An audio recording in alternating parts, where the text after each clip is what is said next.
Welcome to the WTF Podcast. My name is Molly Smith, and I am on a mission to equip 1 million people with the tools to recognize when they're in the funk, but more importantly, how to pivot out of it.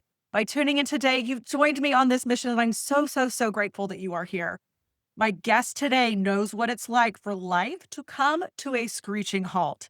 In a single day, Kristine lost her multiple six-figure-a-year job and learned that her then husband had been diagnosed with cancer. That moment sent her into a full-on funk, friends, questioning everything she thought she knew about success, purpose, and control. But what came next would completely shift the trajectory of her life. Kristine is now an author, teacher, and the creator of the Soul Intelligence Method. And I'm currently reading her book, Healing Through Soul Intelligence. And I got to tell you, friends, it's amazing. She is my people. This is going to be such a cool conversation.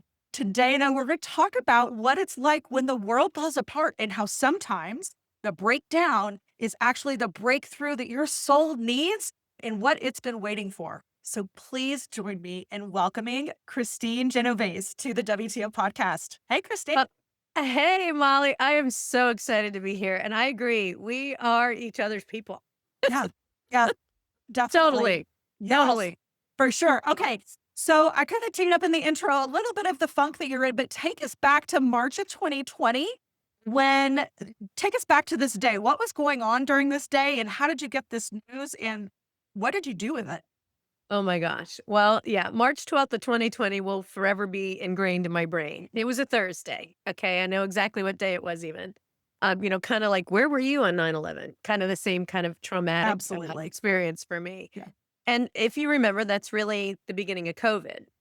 I happened to be in a doctor's appointment, an oncologist appointment with my now husband, who was going through, a biopsy for prostate cancer, which he did learn that day that he had. He's in remission now, so we can just, put that aside. But basically, at the time, I was literally at that appointment when I got a call from the head of HR letting me know my services were no longer needed. And I was like, what?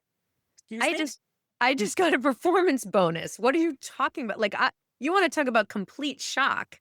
So I was a corporate turnaround specialist and we were on year 1 of a planned 3-year turnaround. And I went into like full on panic. I was just like, what do you mean he wants to go in a different direction? Backwards?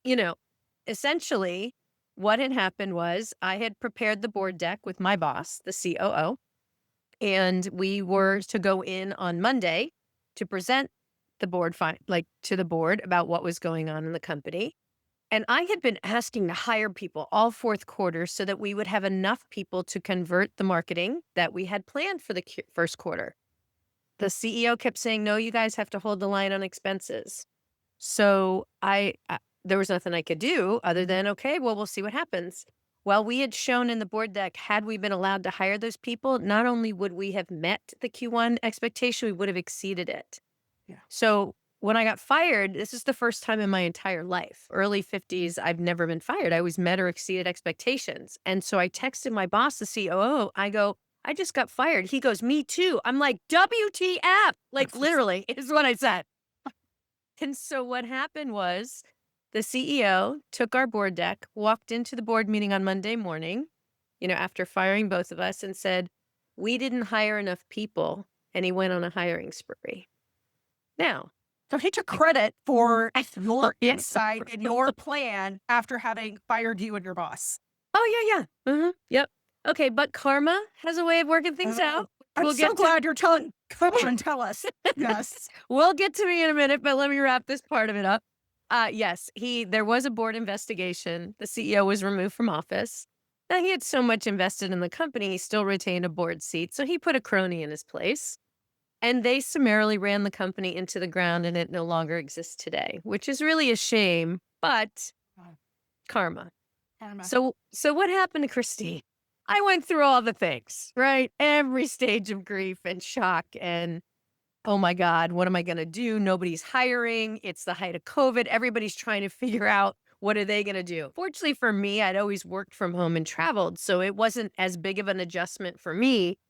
And because of the way I was let go, I did have about a 9-month runway to figure out, okay, what is it that I really want to do? I had a great friend who said, rather than just jumping back into what you've always done, why don't you really think about what do you really want to do? And so, in order to figure that out, I spent a lot of time journaling, meditating, really going within and getting back in touch with me because I had been this crazy, adrenal junkie, plane hopping lunatic, right? I mean, it's just constantly going. Yeah. And so I realized I really needed to do something for me. And that's truly, I had this one powerful meditation where I just closed my eyes and I had tears streaming down my face. I'll never forget the moment. And my soul intelligence literally was screaming at me that I couldn't go back into corporate America. And that's when soul intelligence came through me. And that's when I created the system and the method, which is a book of charts and a pendulum that I use today to help people find the underlying root cause of what's going wrong, dis-ease, dysfunction, or dissonance in the frequency of the body, mind, and soul. Love it. Okay. So when you were in that meditation and tears are streaming down your face and you were getting this, I'll call it a divine download Yep. of you can't go back into corporate. Was there any dissonance there? Because you'd spent what, decades in corporate, right? Mm-hmm. Mm-hmm. So was there like was there any hesitation when you got that message that it's like, okay, oh gosh. Great. Now what? Yeah. Yeah. So yeah, you get to I knew I couldn't, but it was still okay, but what am I going to do? Right? How am I going to make this work? And Yeah. so that's kind of when you have to, take that right action. And so what I did is I actually developed a leadership program. So I thought, okay, you know what I'm going to do? I'm going to tap into my network. I'm going to develop a 12-week, 1/4's worth of corporate conscious leadership. And I will pitch to CEOs that I knew. And I said, you give me 12 weeks and I'm going to give you someone who is lit up from the inside out, who will run through the fire for you, who is so in line with your mission, your vision, your values, your purpose. There's no way the team can't succeed. So I started working with middle managers and senior leaders and helping them kind of move up to, executive management and leadership. And I packaged it with 3 one-on-ones. So with each of these group programs that I ran, I would do a one-on-one in the beginning using a really cool tool called the Game Changing Index. I still use that for hiring today. It tells you what you naturally put your energy into something. So it's not the personality typing. It's not the skill set. It's literally what lights you up. Then I would do a midpoint check-in based on all the things that we were learning and doing and how's it working for you and your team and where you're going. And then we get to the end of the program, a couple weeks before it would end, and they'd gotten to know me by then. And I would say to them, okay, we can either have a traditional coaching session where we talk about everything that's been working and where you want to go, or we can actually get to the underlying root cause of everything that's been showing up, why your team's in the situation it's in to begin with, and how it's showing up and wrecking your personal life at the same time. But you got to take a risk walk with me and do a soul intelligence session if you want that. Yeah. Every single person chose the soul intelligence session. So I knew it was like game on. And that's how I kind of got it in there because I was really worried, to your point, like here I'm this badass executive and, Brandon Burchard talks about our zone of excellence. And I've spent most of my career in my zone of excellence. People know me as this. They see me as this. Yep. I feel like this, my identity is all wrapped up in this. How am I going to become this spiritual gangster? And so I did leave it in, right? But I had to do it in such a way that it was a subtle way so that people would be comfortable. And once somebody's gone through a session, they typically have such an experience that they're like, oh my gosh, this makes complete sense. I'm so glad I did that. Because it gets back to what soul intelligence is based on, okay? It's founded in science, all right? This isn't woo-woo. Some people look at it that way, but when you go back to let's rewind the clock, we're all in elementary school. We learned we were all protons, neutrons, electrons in an electromagnetic field. That's what we are. Yeah. We forget that because we're physical, we're corporal, and we feel separate. We're not. Okay? And so everybody and everything is energy. So energy gets stuck in people, places, things, in your physical body, your mental body, your emotional body, your energetic body, even though you can't see it. So when I do this work, people are like, well, how do you do that? Where you're on a Zoom. And I go, how am I even seeing you on a Zoom? It's an Exactly. energy transfer. Exactly. It's just like picking up your cell phone and calling somebody. You don't see the connection, but you know it's there. Oh my god, it's the same thing. Like, how do you Yes. stream stuff? There's a receiver. Okay. So that's exactly how. And I think we just forget that because we don't see it. Right. But we can all feel that connection.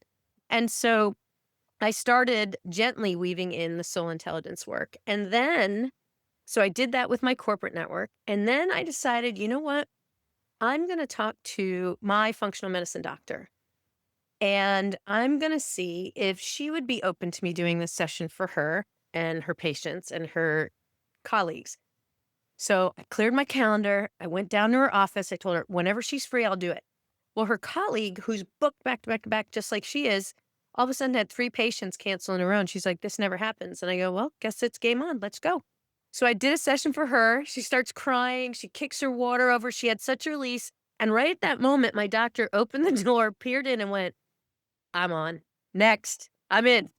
So that's really how the functional medicine piece started, because they're so open Oh, to yes. the root cause of all disease, Yes. right? Yes. Yes. And so it truly is energy that's supposed to be in motion is what Yes. motion is.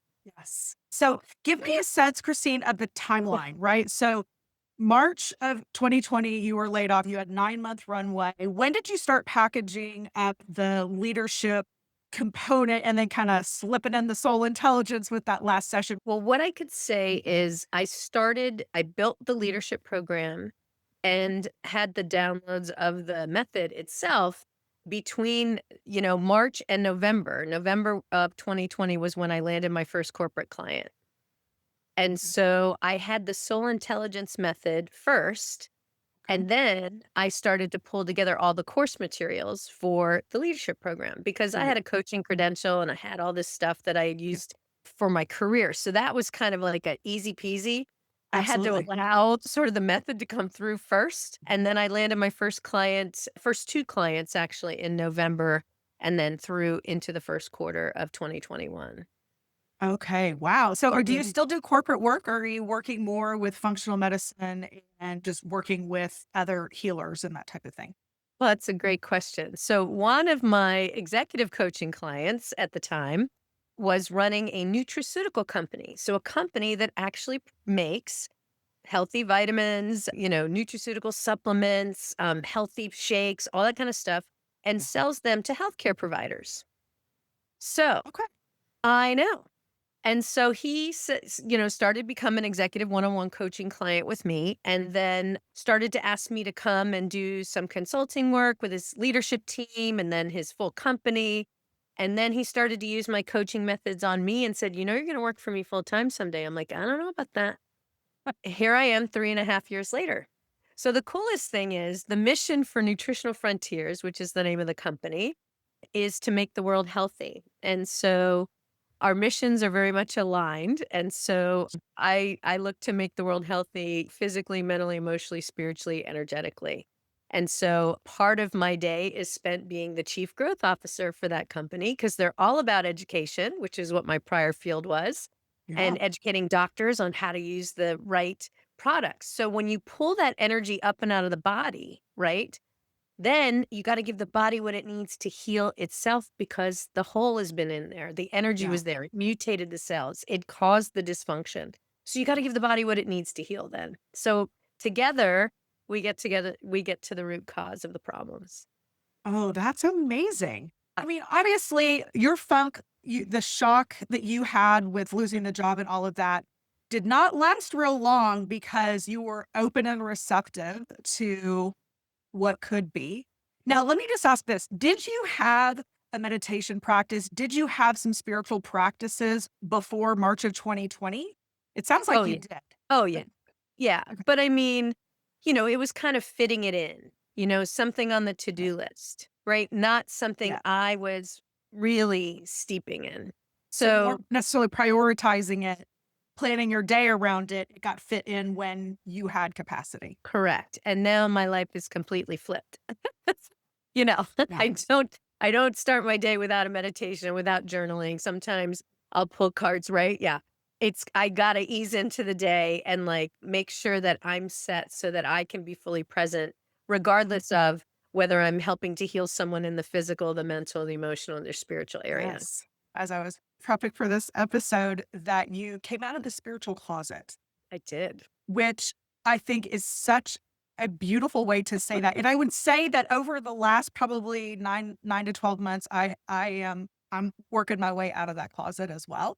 Huh? Very interesting process to do that for Yes. sure. Yeah. Okay, so I want to dig just a little bit into the soul intelligence method because you said you use a pendulum and charts. Now, Yes. I've been a student of energetics for a little bit, and so I know that things like a pendulum or a 0 point energy wand, which I just got for my practice, which I absolutely love, they're just tools. Hmm. And I think that there's probably a lot of misconception about using said tools. And so I'm curious, how do you explain when you're talking about this to somebody who doesn't have the spiritual foundation or the understanding that, again, these are just tools? How do you explain the use of like a pendulum and the charts to do the work that you do? All right. Well, I mean, first of all, I always talk about the method being grounded in science, right? And it's Yes. founded in bioenergetics, was documented in the 1950s by Dr. Alexander Lowen. And basically what it says, to me, it's common sense, but what it says is if you physically don't feel well, then mentally and emotionally you're not doing so well, and vice versa. Okay. And so I think because I use science and neuroplasticity and quantum physics and really explain what energy is, then how I get to the answers don't seem to matter as much. Right. So I've been called the female Joe Dispenza on occasion because we both do the same thing. He shows the benefit of meditation and the studies related to that. Right. Um, and so when I use a book of charts and a pendulum, I say, look, when I do this work, it's best for me to kind of talk about levels of consciousness. All right. Yes. So the first level of consciousness is life is happening to me. That's the he said, she said, villain, villain, hero, right? The Yes. whole show. We know that, Yes. right? We get caught up in the story. Yeah. The next level is life is happening for me, not to me, Yes. right? For me. So this is the life university level, right? And this is where most of us can kind of go, oh, let me step back. Oh, that's why that happened, right? Like we're just talking about the WTF moment. That's why that Yes. happened. Yes. Okay. Absolutely. There's something Yeah, to great when learn it's there. happening. Right. Yes. But okay. Yeah. Then the next level is life is happening through me. And so at that level, you feel a divine presence come through you, right? That you're truly connected to the divine. We all are, but we don't always feel that. Okay. Yes. And then the last one is life is happening as me. And that's kind of the fleeting moment, like maybe when you're out, you get a chance to go to the beach or you're in the ocean and you just kind of feel like one with the waves. And you just kind of like lose yourself in that. That's kind of that Buddhist moment, right? When you're like at the top of the mountain and the Buddha. Those moments are fleeting because we're here in this physical 3D reality most of the time. And the second you pull back out into traffic, you're down at the bottom again. It's Okay. very 3D. It's very dense being in traffic. So I try and live between life is happening for me and life is happening through me. And the reason I bring that up in answer to your question is when I do the work, life is happening through. So I, in essence, serve as a medium. If people, understand what that essentially is, it just means that the energy is coming through me. The way I discern the information is by using a book of charts that tells me, what self-limiting belief needs to shift, what old pattern is coming up, or what archetype is showing itself, where is it physically in the body, what organs holding it, what old trauma occurred, when it occurred, who caused the trauma. And so the charts provide that information, but the information is really coming because I set up a sacred space and I connect to your guides, your team, the people in the other realms that we can't see vibrating, whether you want to call them guides, angels, ancestors, whatever, Right. all those beings. And so the information is really coming from there. So it comes through me, through the charts, and I'm able to get really specific when I do a one-on-one session with someone. Okay. And so when you identify, let's just say it's a limiting belief, do Mhm. you clear it? Do you clear that? clear Yes. the Yes. energy attached to that? Okay. Yes. Yeah. So, so for example, let's talk about now, it doesn't mean we're like onions, we're like layers, right? And because Absolutely. we're energetic beings, right? When someone comes to me, like you go to a chiropractor for a biomechanical adjustment, you come to me for a bioenergetic adjustment. It doesn't Yes. mean like one and done, right? You go to the Right. chiropractor to maintain a healthy, straight spine so that Yes. everything flows correctly in the body, Yes. right? You come to me to move the energy out so the spine can move, so that the Yes. energy can flow through the body. So, Yes. does people have to do this all the time? No, but I clear myself weekly because I'm doing so much energy work. But I do think that people need to maintain their energy and be aware of it. And there's other ways besides soul intelligence to move energy and clear energy. But you just have to remember that once energy is created, it can't be destroyed. It has to be transmuted. That's a scientific law. So it's got to go Yes. somewhere. So you want it to go Yes. into the earth or back to the divine or someplace else, Yes. not on you. But a lot of what we carry and what I do clear, in essence, isn't always yours. It tends to come from the people you are around and the people you interact with. Absorbed, inherited, all of that. So I do work with the emotion code, which is very similar. We Yep. can have trapped emotions that are inherited, shared, absorbed, prenatal, preconception, all Oh, past yeah. that. And it's very interesting when I'm doing that work with clients, like and I'm connected to their energy. I feel it. Hmm. I'm like, wow, like that is because of that connection. So it sounds like it's very similar. It's very similar. Yeah. Yes. Yeah. And that's my first sense. I'm clear, I feel, right? I'm clear cognizant. I have that inner Yes. knowing and clear sentient where I'm going to feel it. We also have clairvoyance. We also have clairaudience. There's lots of clairs, but Yes. as my primary one is I'm going to get chills. I'm going to know something's true right away. And then the second thing is the knowing comes over me, right? Yes. And so what I talk to people about is trusting their soul intelligence, that divine, innate, eternal part of you. And we're all connected. That's why I tell people, like, when you choose to heal yourself, it's not just impacting you or the people you're aware of, like in your family or work or close to, but it's like the butterfly effect, which is if a butterfly changes its trajectory and its flight pattern unexpectedly on one side of the world, it can cause a tsunami on the other. And that is because we are all connected energetically. We're all made of the same stuff, even though we feel separate. Yes. Well, and I'll tell you, that is something that I literally did a podcast about this a couple of weeks ago around the idea of peepholing. When you're stuck up against the door, the peephole of the door, and all you can see is what's in that peephole. And it's a very dense place to be. You don't have the context or the connection to the divine to realize that we are all connected and that there is a bigger picture and a bigger purpose behind whatever is going on in our life. And Mhm. so I just think that the ability to step back and get connected and realize that there's something bigger going on. There's a Mhm. purpose for all of it. And we need to process through, hopefully in a healthy way, our emotions so that we don't trap them and create imbalances and all of that. I absolutely love this. And by the way, I am also claircognizant and I also get the tingles and all of that when I am connected, either Yes, you are. I through just got divine. chills. Oh, did you? Yes. So like I get it when I Yep. meditate, I feel it in my arms and in my fingers when I'm doing clearing work on me or somebody else. I feel it. And it's like that's my Mhm. sign. It's like, okay, I'm connected. This is good, right? So Absolutely. Well, yeah. for people So who don't know what that is, really, it's like, think about when you go into that cocktail party and you're just like, "Ugh, I don't want to talk to these people." You just get a vibe. You're feeling the energy, right? yes, that's Okay. the Yeah. thing. That's And the thing. sometimes, maybe you go to a concert and you're feeling like this yay energy and you're like, that's it. You're feeling energy. Yes. So I think Yes. those are some just real easy ways for people to kind of get what Yes. we're saying if they're not, what are they If talking if about? they're not Feel. yeah, exactly. They don't understand, but in that intuition, that gut knowing, Mhm. I've had that for my entire life, but I didn't know that that's what it was Mhm. until the last year, Yeah. which is really fascinating. So, Isn't it okay. funny? Yeah, gosh. Okay, well, I'm definitely gonna have a soul intelligence session for sure. Yay. I would love that, Molly. I definitely need to experience this.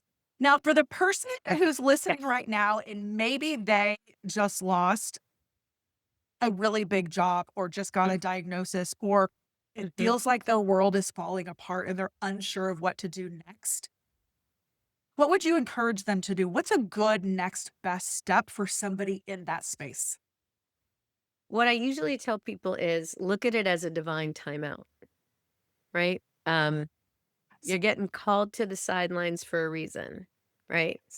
So something you've been ignoring for a long time in your body needs your attention, right? Because our body is really the barometer to our subconscious mind. If Yes. you unexpectedly lose a job, you need to kind of just see, okay, why was I plucked out of here? Yes. What was going on from a toxicity standpoint that I need to avoid or heal or not experience again? So I'd really encourage you to kind of take a look at those circumstances, right? And what is showing up for you, and what are you being led to do differently? I talked about the zone of excellence, kind of being in that mode.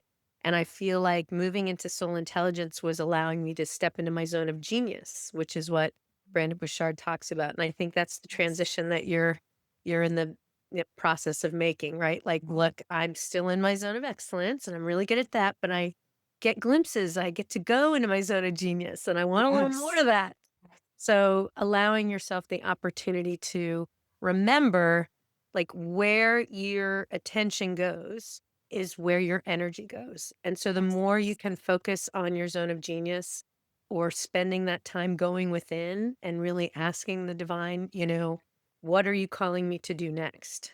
You know, Yes. and looking for ways to kind of tap into the circumstances, right? Because there's always something more, even though you're struggling in that time period and in that pain. Yeah. Oh, great advice. Kristine, thank you so much for coming on the show today and just sharing your story and this powerful method that you have created. So grateful to have gotten to know you. And this is the beginning because you're my people. Just Oh saying. my gosh, Molly, I love it. This was so much fun. I feel like we talked for like 5 minutes. I'm like, I know, gosh, right? how I did know, that right? happen? I I know, I know. know. We need to hang out. We need to have coffee, wine, something. Definitely, definitely. Well, friends, thank you so much for tuning in today. And if you know somebody whose world has been shattered, please forward this episode onto them and help me reach a million people who need to know when they're in the funk and how to pivot out of it. We'll see you next time, friends.